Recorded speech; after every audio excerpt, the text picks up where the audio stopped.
महर्षि दयानंद सरस्वती जी ने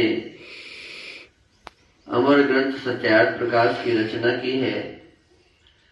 इस सत्यार्थ प्रकाश के तीसरे समोल्लास का हम सभी स्वाध्याय कर रहे हैं, जिसमें पठन पाठन के संबंध में लिखा हुआ है।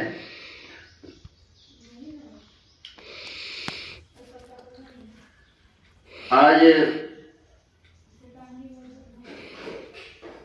वैशेषिक दर्शन के प्रथम अध्याय के आहनिक 2 का सूत्र 7 है।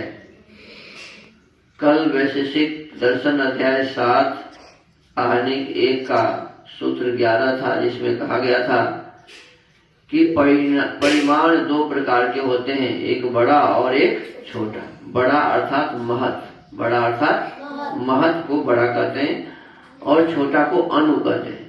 छोटा को क्या कहते हैं? अनु। और कहा गया था कि एक ही पदार्थ किसी की अपेक्षा से छोटा भी हो सकता है और वो बड़ा भी हो सकता है। जैसे एक सरसों है, एक आंवला है और एक कटहल है। तो कटहल की अपेक्षा से आंवला क्या है जी? छोटा। आंवला क्या है?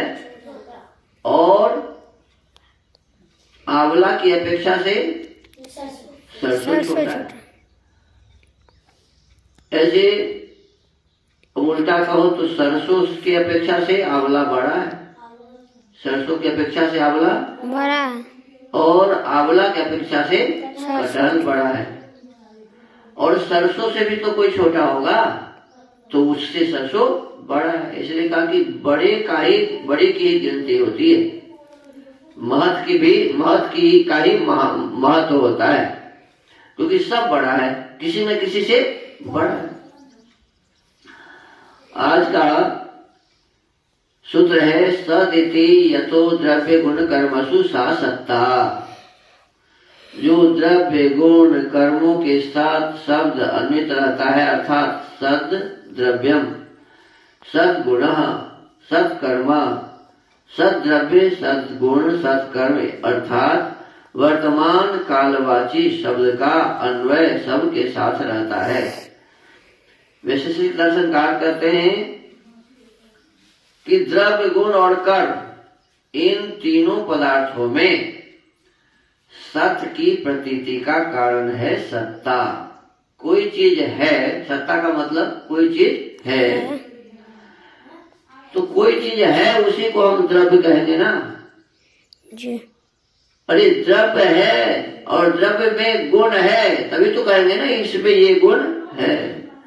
तो द्रव्य की भी सत्ता हुई, गुण की भी सत्ता हुई। द्रव्य है, गुण है, उसके माध्यम से कोई काम करते हैं, क्रिया होती है, तो क्रिया की भी सत्ता है। क्रिया की भी क्या है? सत्ता है। तो कहते हैं द्रव्य, गुण और कर्म, इन तीनों पदार्थों में सत की प्रतीति का कारण है सत्ता। इसलिए सद्द्रव्यम, सद्गुणः, सत्कार्यम, ऐसा व्यवहार व ज्ञान होता है। माने द्रव्य है, गुण है, कार्य है, ऐसा व्यवहार होता है। यही सत्ता का लक्षण व स्वरूप है। कोई पदार्थ है, उसको हम देखकर, जानकर, समझकर उसके बारे में कहते हैं कि ये पदार्थ है। तो ये कहते यही सत्ता का लक्षण या स्वरूप है। इसी को महासामान्य भी कहते हैं। एक नाम इसका क्या दिया? महासामान्य। जिस प्रकार प्रसंग है, जिस प्रकार घट से पट का पृथक अनुभव होता है। घट कहते हैं घड़ा को, घट किसको कहते हैं? घड़ा को। पट कहते हैं ये तख्त जो है, इसको पट कहते हैं। तो जिस प्रकार घट से पट का पृथक अनुभव होता है कि नहीं? अलग अलग।